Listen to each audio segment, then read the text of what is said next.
Hey, Manuel. Yeah, Bridget, hi.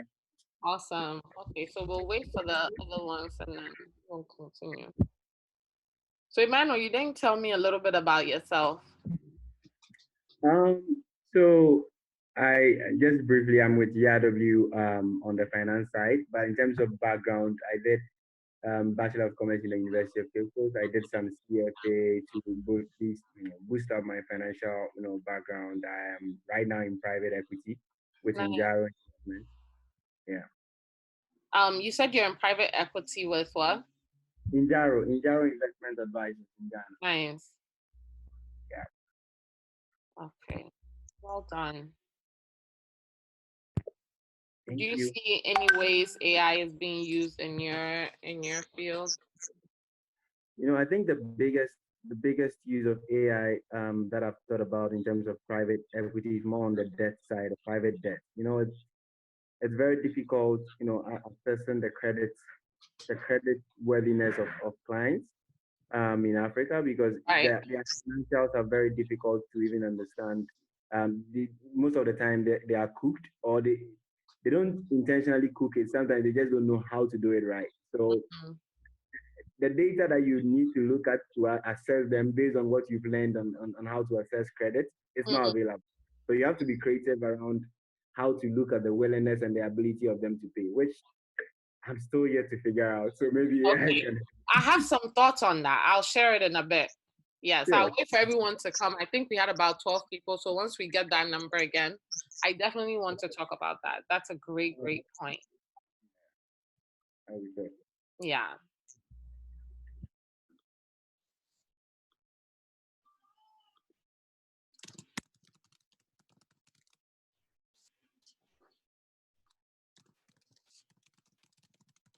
Thank you all for your patience. We're trying to see if we can, we don't want to miss out, let people who were here before miss it. So I think we'll wait another minute as Nora tries to get everyone the link and then we'll start.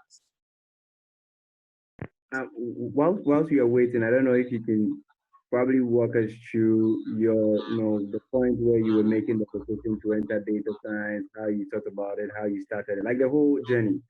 Just a Hey, brief understanding about your yeah, way. sure. I didn't share the journey because I shared it when we did the WhatsApp session, but it's a great point. I'll share it briefly again. So, like I said, I graduated with a degree in economics and education.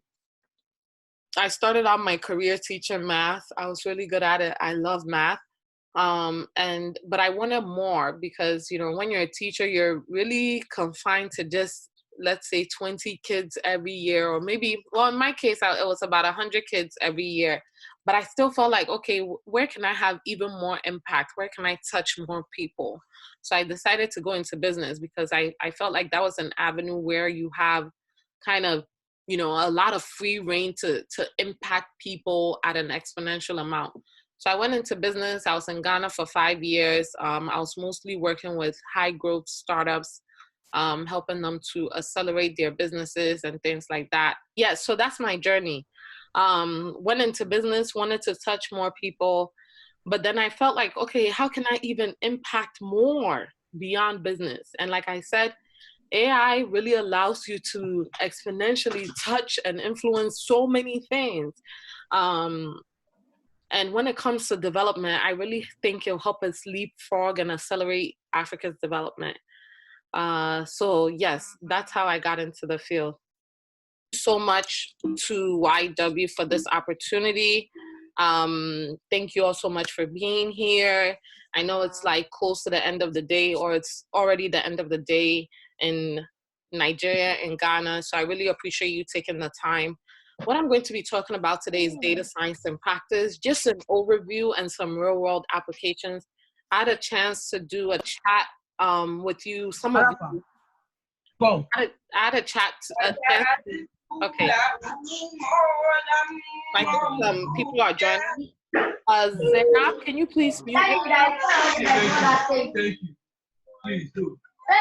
Oh, I forget I also have the chance to mute people. My apologies. I can go. Um, I don't know why it's not working, but traditionally I can mute people. I don't know if it's because I'm also sharing my screen at this time. Okay, so Nora, if you can just put in the group that when people are joining, they should mute themselves so that we don't get interrupted, that would be great. Okay, so data science and practice will give an overview because as I believe Mavis mentioned, some of you are not in the data science space. So this would be a great introduction just to know what it is and look at some real world applications. So again, my name is Bridget. Okay, so who am I? Well, I have a bachelor's in economics and education. I did a pre-MBA program at Yale University. I'm a trained data scientist from a Flatiron school in New York City. And in my career, as I shared over WhatsApp, I have a decade-long experience in business development and storytelling. So the last 5 years, I've actually been living in Accra. I just happen to be in New York City at this time. So for tech best practices, we just talked about it. Please mute yourself when you're not speaking. At any point in time, you can put questions and comments in the chat. If you go to the top and like at the top of your screen, you have the option to engage with the chat, and you can do that. Okay. And I'll look at the chat periodically just to make sure that I'm answering everyone's questions. And then 30 minutes, we won't get to all 30 minutes because, you know, Zoom is shorter. So maybe 15 to 20 minutes we'll save for Q&A. Okay. So I want us to do a quick activity. I want you to think about one thing that you feel like you've missed out on in life. It doesn't matter what it is. Why do you feel like you missed out on that one thing? Right? And what is the one thing you would do now to keep yourself from missing out on something like that again? So if you can go ahead and put your responses in the chat, I'll wait for about 3 responses before I move on. Okay.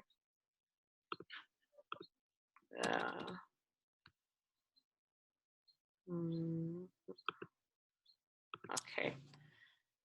Waiting. Let's go.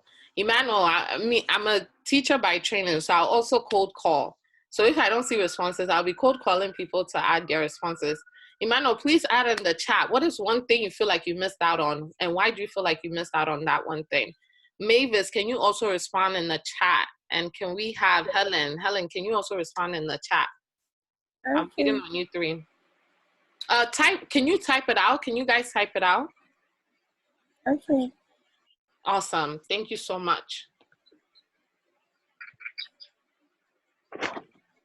Okay, so I see that other people are joining. Welcome, Helen, Farida, Beatrice, Favor. Thank you all so much for joining this session. We're doing an overview to data science, and we'll be talking about some real world applications. I didn't get a chance to get to know everyone, but I know some of you are, you know, in science, some of you are in tech, econ, etc. So you're in fields that are adjacent. So hopefully you get a lot out of this session. If you're in the humanities too, that's completely fine.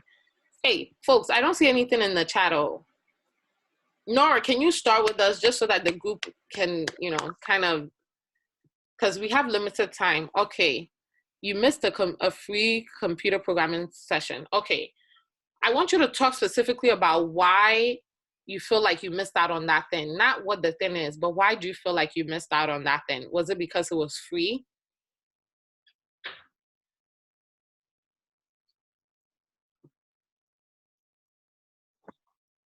And also, as you think about what the one thing is, what will keep you from missing out on that thing again? So one of the things that I'll start by sharing, one of the things I feel like I missed out on was an opportunity to do a free master's program in China. I shouldn't even be sharing what that thing is because that's not important. Why do I feel like I missed out on it? Because it was free. I don't know any other time that I'll have the chance to get perhaps maybe a $50,000 education for free. What would I do for missing out on that? Oh, and why do I feel like the other part of it too was there's an age requirement. Now I've passed the age requirement, so I can't go back to it. So what will I do now to keep from missing out on opportunities? I want to make sure that I continue to be a part of communities where I would get to know about these things. Okay, so Mavis says that she really wanted to participate but had limited time. Okay, so Wendy also said that you missed out on an opportunity to choose a course of study due to the education structure in GH. Okay, I applied but wasn't selected. Okay, great. Thank you, Helen, Wendy, Mavis, Beatrice, and Nora. Okay, so I think what I'm seeing is that, you know, generally we feel like we miss out on things because they're free, or because there's a time constraint, like either you do the thing now or you won't get to do it again, or because there's an age constraint, because after a certain age, maybe after you're 25, you won't be allowed into certain programs, right? So there are certain reasons why we feel like we miss out on things. And some of the things we'll do to keep from missing out on those things is we want to make sure that, I'll put the chat here. We want to make sure that we, we keep ourselves in the know and in communities that will allow us to continue to be part of it, okay? So now let's go on to talk about data science. I'm going to have to put this so that we can see the slide. I want you to think about what would happen if you missed out on this. What is this that I'm talking about? I'm talking about the data science / AI revolution. I have some quotes that I've pulled from business leaders around the world that will help to make this clear.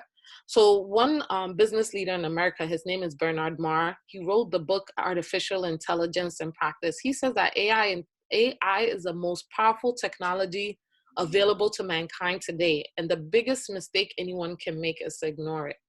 Russia's president, Putin, said that artificial intelligence is the future, not only for Russia, but for humankind. Whoever becomes the leader in this sphere will become the ruler of the world, okay? The Microsoft CEO, Nadella, also said that AI is the defining technology of our time.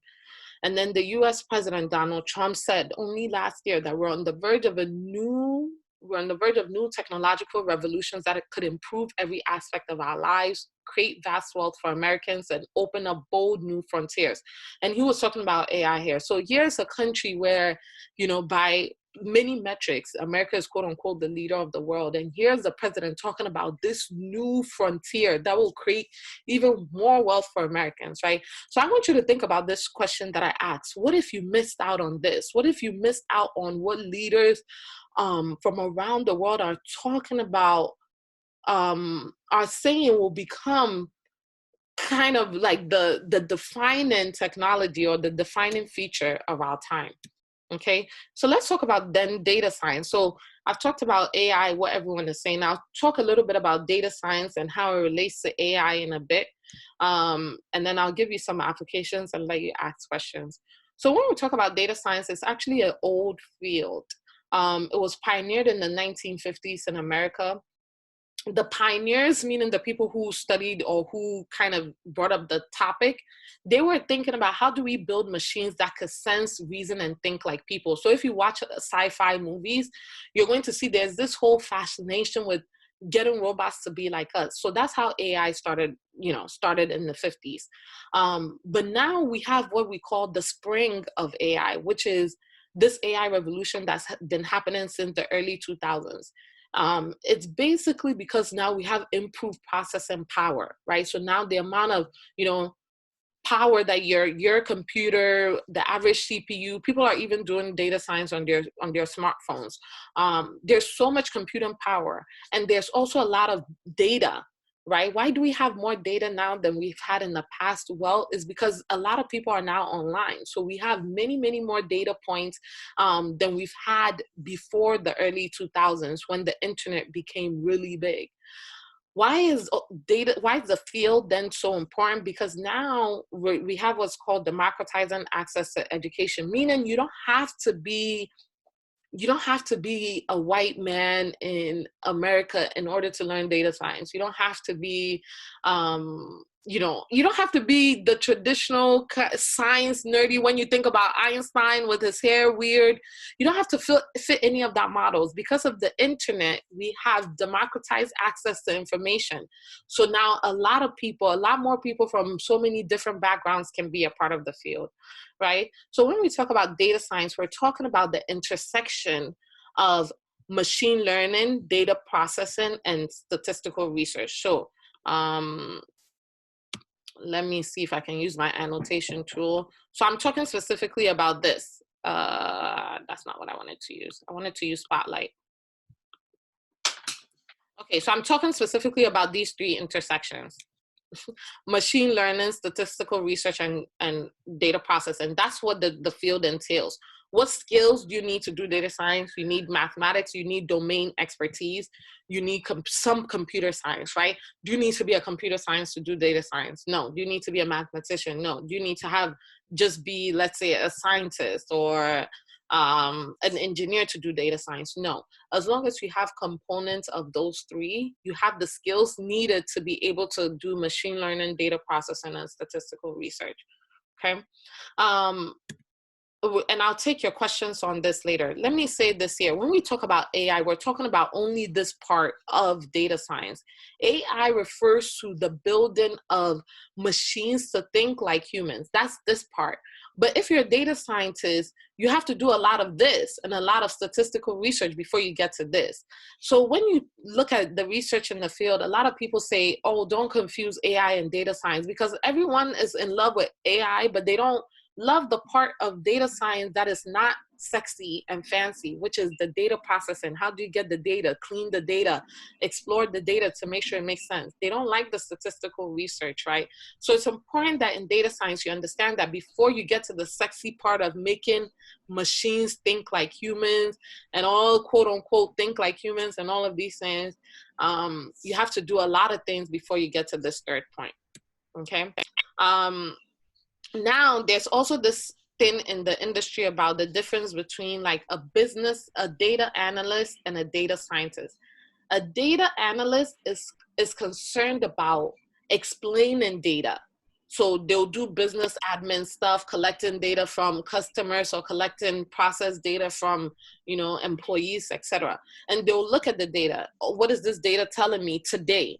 Or what did it tell me in the past, right? But when we're talking about the data scientists, they're concerned about predicting, meaning how do I engineer the future? How do I classify things that I don't even know about, right? That's what a data scientist is concerned about. And that's where we talk about AI, machine learning, and advanced algorithms and data product engineering, okay? Again, feel free to write in the chat. Right now, I've minimized the chat button, but if you have any questions, put it in the chat and I'll take a look at it, okay? Now let's talk about applications to data science. Let me move this. Yeah. When we talk about applications, I'm going to quickly go through applications of the field, 5 examples, and then I'll open it up for questions. I think that's where we can learn the most. So I'll talk about these 5 examples in turn. Oh yeah. If you could mute yourself, that would be great. Okay.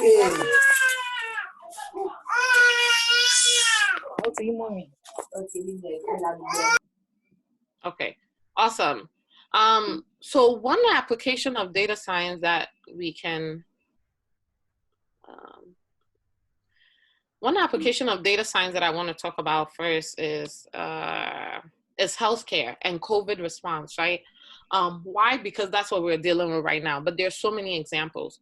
So what is one way that AI is helping with COVID response is there's a company, this is just one example, but there are many. There's a company called Benevolent AI, and now my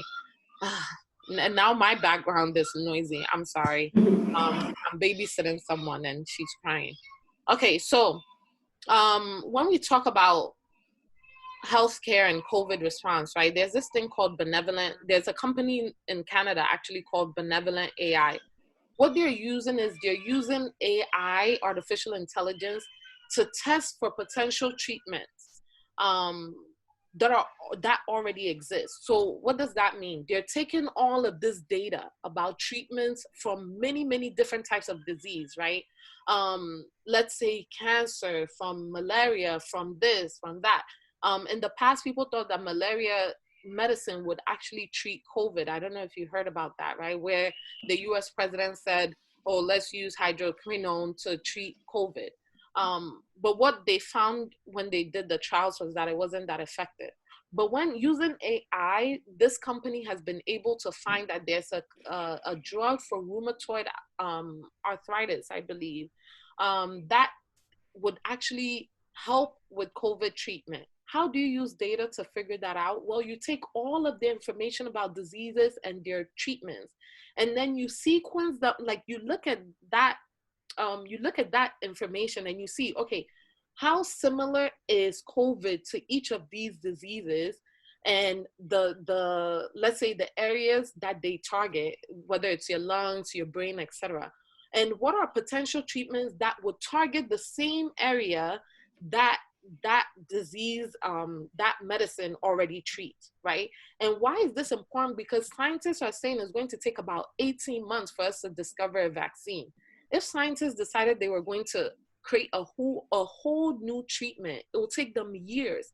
But using AI, we can look at historical data and historical treatments and look at so much information about the human body that we could not use our own eyes to see, to basically be able to figure out, okay, would this be a possible treatment for COVID-19? That's one example. But when I was in school for data science, one of the things that one of my classmates was actually doing research on was using AI to predict breast cancer. So think about it this way. What you do with the AI is just about data. How do you get all of the data and you get the machine to learn that information and make some kind of prediction, like I said before, right? So what's happening is you take all of the data, or like so many pictures of people's breasts, for example, right? And then you look at all of that. What the program is going to do is study, okay, these are the specific traits or features of a healthy breast, right? And then it's going to identify features of a non-healthy breast. And then eventually what's going to happen is you're going to create an algorithm from that that's going to say, okay, if this breast has these features, then it's non-cancer. If it has these features, then it is cancer. So now when I come to the hospital and I basically just put in the scan, right? If I'm a doctor, I just put in the scan, the algorithm will be able to tell me this is possibly a cancer, a breast cancer issue, or it is not.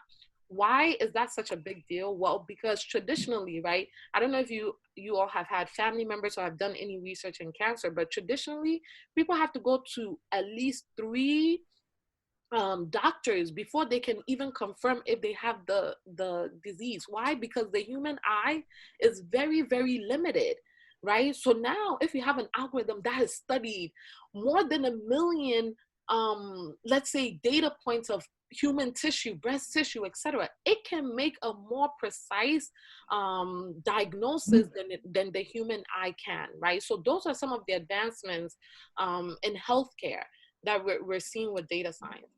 The second one I'm going to transition to is beauty. So let me say this. I should have said this when I started with the applications, right? When I said data science, you can see that when I said domain expertise, I never said that it's just for health. I never said you have to have domain expertise in let's say fashion and health and in finance or whatever. Why? Because data science applies to every field where you can have the data. So the examples I'm going to show you, I've chosen many different types of examples so that depending on where your interest is, you might find something that applies. So now we've talked about healthcare. If you're interested in healthcare, diseases, blah, blah, blah, you have a very concrete example as to how AI is being used in that field. Now let's look at beauty. If you're a woman like me, sure, I love to learn, I love science, blah, blah, blah, but I like to look nice. So I like beauty stuff too. And there's so many ways, if you're passionate about AI, computer science, etc., engineer, you could use your skills in the beauty field. A lot of people think, oh, either I'm going to do fashion or I'm going to do science. No, it cuts across. So when you look at beauty, one of the ways in which AI is being used is to help people find the right shade, right? So this I took from Sephora. This is active. Sephora is like, I don't know, I'm trying to figure out an equivalent in Africa. I don't know what makeup brand is big enough, but Sephora is like a big makeup brand in the US. And what they do is what they do is when you sign up for an account, they take information about you, right? And think about the fact that every time you take information about someone, you're actually creating data that you can use to predict something in the future. Okay, so what Sephora does is once you sign up for an account, it'll ask you, oh, what's your skin color? What's that? Now what they've done is you don't even have to put in that information. You take a picture and the algorithm will be able to read. Okay, he or she has this shade. He or she has this type of skin. Is it oily? Is it matte, etc. So once you put all of that data points in, Sephora has built a recommendation algorithm based on, your information, based on your skin tone and the information from so many other people. And what they like, it'll be able to say, oh, since my skin tone is similar to Nora's, well, that means that, that means Nora will also like, let's say, Fenty, or Nora will like MAC or something like that, right? That's how recommendation algorithms are built. And that's very similar to what you see on Instagram or even Facebook. If Facebook is suggesting to you that, oh, you will like this, maybe you're part of book clubs. You've liked a bunch of books on Facebook. Facebook will suggest to you, oh, maybe you like this book. How do they know? Because they have all of these data points that say that the people who liked this book ended up liking this club, right? And then you're able to make recommendations. It's the same thing with Instagram when you explore. How do they know what you're going to like to see? Well, they've collected all of this data, and based on people who are similar to you and what they like, that's what they also liked, okay? The third one I'm going to talk about is e-commerce, Alibaba. But if you go on Jumia, if you go on Tonaton, if you're in Ghana, or if you go on Amazon, it's the same thing. You're all using the same kind of technology. But Alibaba is really leading in the field. When you go on Alibaba's site, no two people see the same thing. If you're in China and let's say they've collected some historical data about you based on your browsing history or something like that, when I go on Alibaba, what you see is not going to be what I see. How do they know they're using data? They're using data to say, oh, based on the fact that, the first time you came on the site, you looked at hair. You wanted to buy hair from AliExpress or something. Well, the next time you're going to probably see hair commercials, right? So people are like, oh my God, is the computer, is the computer watching me? Am I being watched by the government? No, all of that is data science. We're mapping similar things based on, based on similar interest points amongst groups of people, okay? Now, the fourth one I'm going to talk about, if you're into space travel, I know I am. I wanted to throw this in case people are, into this kind of stuff too. It doesn't only have to be things on this earth. When you're thinking about things in space, they're using data science there too. NASA just last year in November was talking about really amplifying their use of artificial intelligence. And now they've formed this whole club called artificial intelligence technologies. So NASA, if you're not sure of it, is just the US space travel agency. I know South Africa has one. Nigeria is also trying to do their space travel things. All of these things are places where you can use AI. How do they use AI in space travel? Well, I did research. I used AI for space travel. There's a group of stars called pulsar stars. Pulsar stars are a type of stars. They're dead stars, but they still emit some electrons and neutrons, right? And they allow scientists to be able to identify just what matter is in space, right? So knowing what is a pulsar versus what is a non-pulsar is really important. And as you all know, there are millions, trillions of stars in our galaxy, right? And obviously, scientists cannot be able to tell, oh, this one is a pulsar versus this one is not a pulsar. So what you do is you feed all of this data from watching, from the space travels, from watching the stars, etc. They're able to feed the computer all of this information.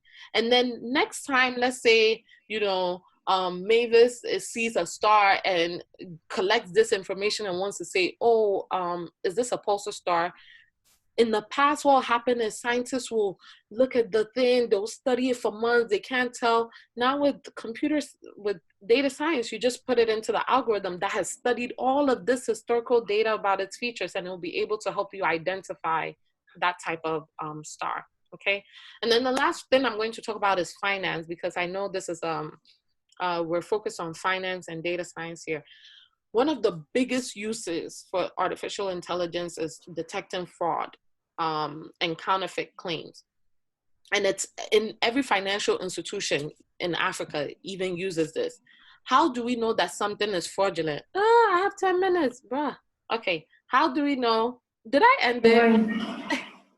Did I click something? Okay. Let's see if I can finish in 10 minutes. I think I can. I'm done anyway. How do we use data science and fraud detection? Well, we're basically able to, like I said, you have all of this historical data of people's transactions. You feed it into this algorithm, right?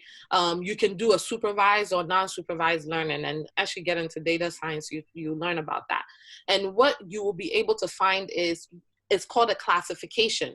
Eventually, the computer learns that there are certain features of fraudulent activities and certain features of like realistic activities. So what ends up happening is eventually the computer learns it. Like I said, AI is all about the computer learning and even being smarter to a certain extent than the human eye can see. After a while, the computer is able to classify that this is, I see a comment, I'll get to that in a minute, that this is fraudulent versus this is not fraudulent, okay?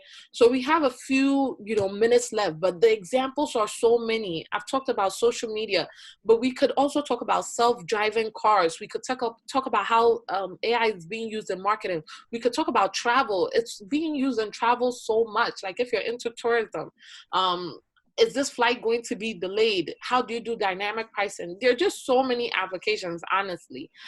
Sales, demand forecasting, etc. I've already talked about healthcare. I've talked a little bit about credit, but there are just so many more, even in finance, to insurance claims, etc. Okay, so what are my 5 Fs? This is the last slide. Figure out what you care about. The way I got into data science was that I cared about African development. And I felt like, okay, what is the way that we can leapfrog the continent's development? So now I'm using my data science skills mostly in research and media, storytelling, those kinds of things. Once you figure out what you care about, you'll be better able to, if you're interested in the field and you have you have the passion for it, you'll be better. I think you just feel more comfortable going in there, because if you care about makeup and you're using the skills for makeup, you're going to wake up excited. Don't try to, don't feel like data science is only being used in healthcare, or it has no application to me, or it doesn't have to be something that's, what am I trying to say? I guess my point is, it doesn't have to be something that's solely technical, right? You can apply to the things that you care about.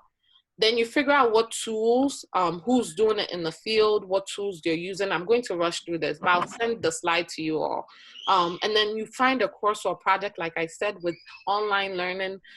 This information has been democratized, so anyone can have access to it. And then you figure out your place. Where do you want to be? Like I said, I'm using my skills in a specific area, but I know how it's being used in so many other areas. Once you figure out your place, then you start to give back, right? Because remember, we said that the one reason why people miss out on things is just because they don't know. No one told them, and then you missed the deadline, or no one told you and then you missed the time period, the age limit, etc. Okay, my final thing, you miss 100% of the shots you don't take. If you don't take the shot, you won't, how would you know whether or not you would have been good at it?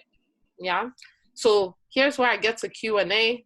Let me look at my questions. Question, what opportunities have you, oh, okay, someone is saying, okay, Nora, Nora's just re-asking the questions I think I wrote, but I see one new question, which is from Favor. To become an AI expert, do I first become an expert in data science and ML? Thank you for asking that question, Favor. So I'm going to quickly go back to this slide, right?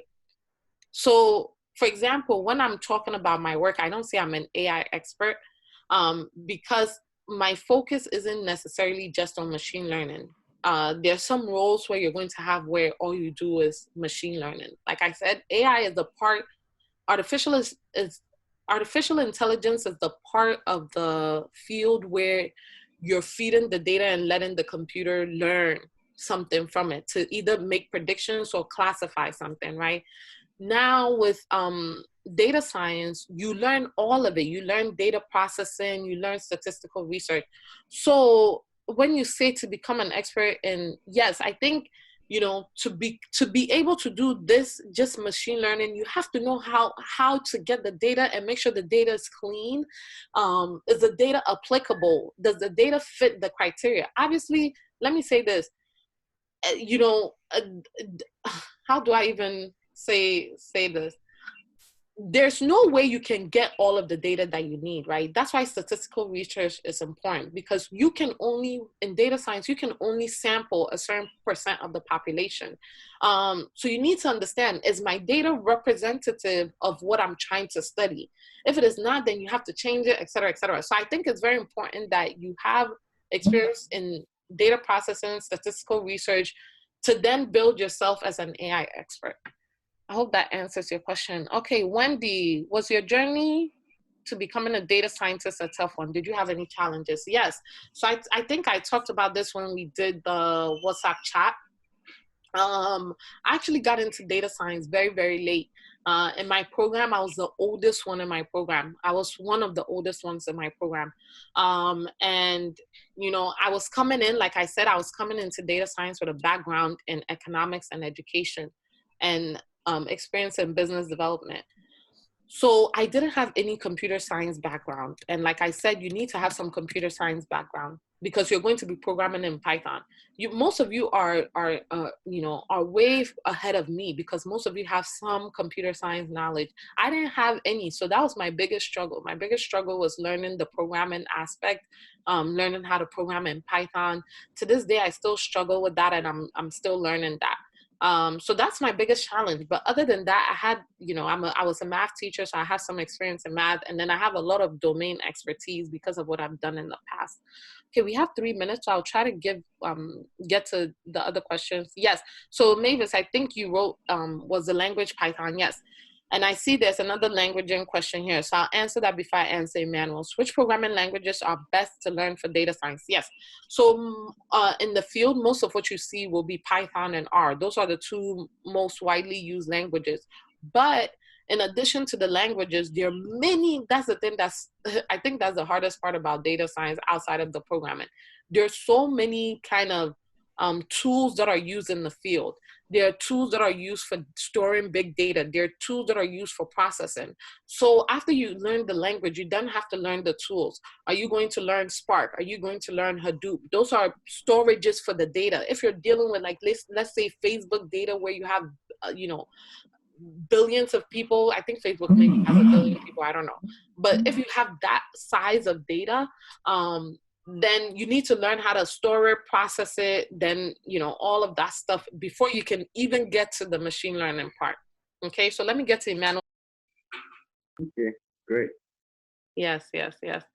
But to get into the field, because I didn't have a background in it, I had to go back to school. So I think that goes back to Wendy's question. Wendy was asking, no, it was Esther. Esther was asking, do you need a master's or doctorate in data science if you don't have a bachelor's in data science?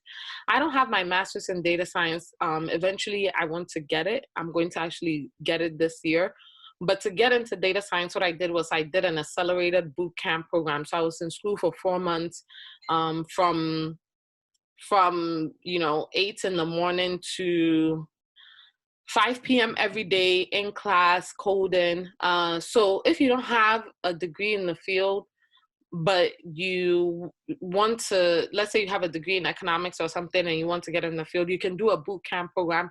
But let's say you already have you have a CS background or a math background, you can also learn it on your own online. I've seen a lot of data scientists who don't really have, official training in the field, because, like I said, it's a combination of many different skills. It's all about being able to then apply the knowledge of those different fields to solve a particular problem. So that's it. And then I think I was addressing your question, Emmanuel, before we closed the last one, which was about the issue of lack of data on the continent. Yes, I think a lot of people in data science know that, you know, there's an issue of data on the continent. So I think, you know, even starting a business or an organization that collects data on the continent is huge. There's a Nigerian firm called Steers, STEARS. They just raised, I believe, $600,000 to basically collect data about Nigeria. So I think, you know, whatever you think is the problem is actually the opportunity. It's where if you're innovative, if you're smart, if you're enterprising, you can make a contribution and make money. So I think data collection is going to be a big part of Africa's problem, but also a big part of like Africa's AI revolution. But also, I also really believe that, like you were saying, Emmanuel, you have to be scrappy about where you get data. You can't only get data from, let's say, customer surveys. Another place to get data is Google Analytics. Like if people are coming to your website, those are all data points that you can use to make some type of decisions, to improve your the retention, the sales on your website if you have an e-commerce site, right? You don't need to go and scrape any external data. Also, for some of my projects, I scrape social media data. So you have to think about what are some public and private data sources that I can use to solve the questions that I care about. Now, you know, Emmanuel was also mentioning this idea of fintech, right? Let's say you want to give people credit in Africa, right? This was a project that I actually worked on when I was in school.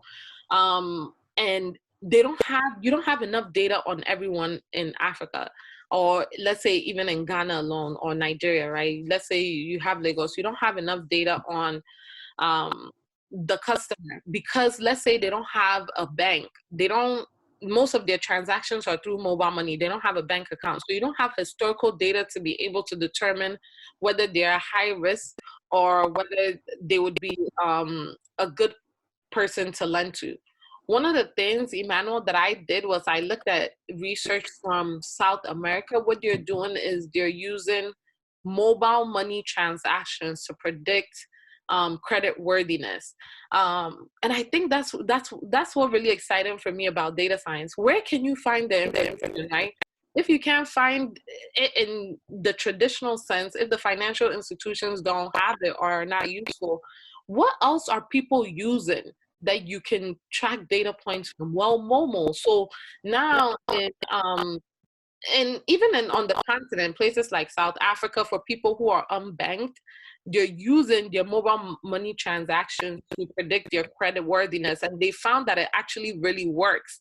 That people who perhaps make transactions X number of times a week end up being more credit worthiness than someone who makes X number of transactions.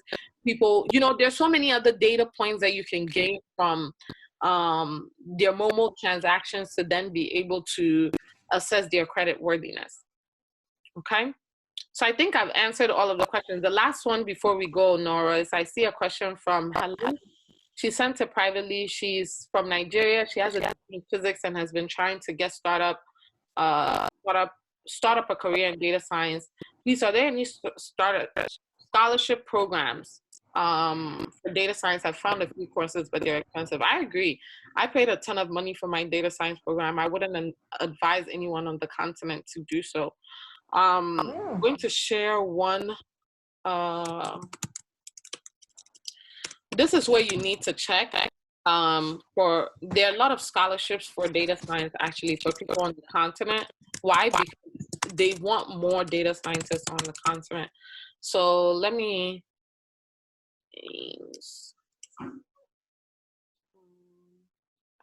Africa mathematical. Okay, so I'm going to share. I'm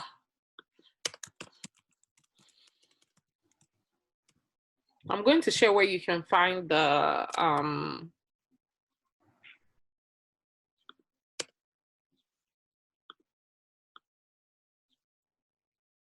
Okay. You can definitely do a program in data science on the continent for free. You can get your master's in data science for free through the Next Einstein program. So I sent it privately to Helen, but I'm going to send it to everyone as well. And, I'll also send it to Nora, other programs that, you can use, etc. Other programs that provide data science opportunities. Some of them are in the UAE and things like that, like in outside of the continent, but you can still get a scholarship to pursue data science.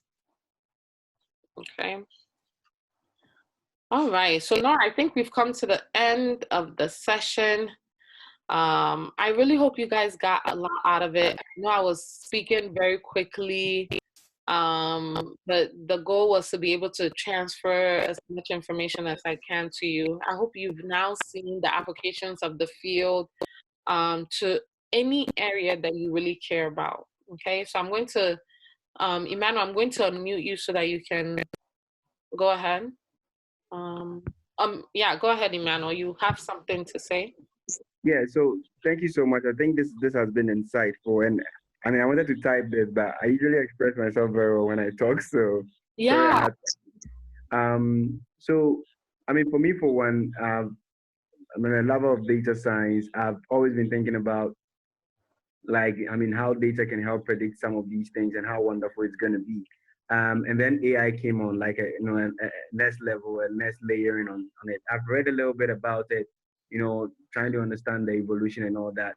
And this actually adds a little more to the knowledge around it. But then there's still this thing that I don't know what it is that kind of, does not make me pursue this thing or pursue the whole data science thing. I don't know if it's about my fear for, I like to interact. I like to be out there. I like to be executing, and I don't like to be in the room, working on coding and all. Like it doesn't seem like something for me. So I'm always wondering, okay, how can I get myself into the data room but still get out there and be the Emmanuel I want to be out there? That's such a great question, Emmanuel. Why? Because I'm the same way. I'm the same way. So I think I'm going to mute the person. Okay, great. I'm the same way, Emmanuel. As you can see, I am very, extroverted. I love communicating. I love talking to people. So my trepidation is having to sit on just a computer and just coding, right? But as you can see, there's so many opportunities outside of just coding. Eventually, in the long term, I want to be in some capacity in politics, right? I won't be the one coding. But people will code and then I'll use it to make decisions, right? But what's important is that I know how to do the thing so that when I'm using it to make some kind of decision, I'm very informed, right? So you see a lot of business leaders now, they're dependent on their technology teams, they're dependent on their data scientists, and they don't know what's going on. So a lot of schools are now creating programs for business leaders just to understand what it is. So my kind of, response to you is, if you want to learn the technical side, you should, and you enjoy the technical side, you should. But you should know that even if you learn the technical side, that's not all you have to do. You get to create for yourself what career you want, right? So some of the days I just want to sit and just look at the data. I love that. But some of the days I want to be outside. I want to be talking to people. And because I do data science, people lend to me so much more respect and credibility because they're like, hey, this person, she's using data. So if you want to even influence people more, having the technical expertise could help. But if you feel like, okay, honestly, you don't enjoy the technical side, then you shouldn't do it. I think you should look at programs that are, let's say, AI for business leaders. Those things are less technical, but they allow you to understand the field and how it's going to shape and influence everything that we're doing going forward. Okay, so let me sum it up this way. If you like the technical side, don't think that doing the technical side will keep you from being people facing, because it hasn't kept me. I actually get a lot of speaking engagements, so many opportunities to talk to people because they trust that I have the data, right? But if you don't enjoy the technical side, you just have to understand it so that you can use it to influence people, so that people don't also bamboozle you, so that when someone presents to you the data, you know, oh, okay, this makes sense, this doesn't make sense. Okay. I see Helen has a question. Please, what's the best platform to communicate with you? Yes, no problem, Emmanuel. I'm going to share with you guys my LinkedIn and my Instagram. My LinkedIn, I post there periodically, but I'm most active on Instagram, where I share a lot of my data work, like my day-to-day, some of the articles I'm writing, those kinds of things. If you're, you know, if you're not on Instagram, please connect with me on LinkedIn, because then you will be able to also continue a professional relationship. And I'd love to see all of the things that you guys do. Okay, so I've shared my information there. And I also shared my email, actually, because the last time we did it, I shared my email. You know, this is my dear email. So please do not share with anyone, but it's just for you guys. If you want to, you know, talk over email. I had some ladies, Selena, some people email me the last time, and you know, I'll share information with you through email as well. Nora, I've spoken so much. I'm even thirsty. I can't hear you. I think maybe your volume is down. Can you hear me? Yes. Great. Thank you very much. Thank you for the session. And I actually still have tons of questions. Oh my God. I think that a lot of the girls were not able to join here. Mm-hmm. So I will send the recording, and then when we have lots of questions, we're going to like collate them and then maybe email you so that we'll have like in that fashion. That would be beautiful, because what I'll do is I'll probably just record it on Zoom or something and then send you guys the recording. That would be beautiful. That would be awesome. Thank you very much. That has been very insightful. Oh, Thank you so much. Of course. Please forgive me if I was talking fast. Don't worry. Okay.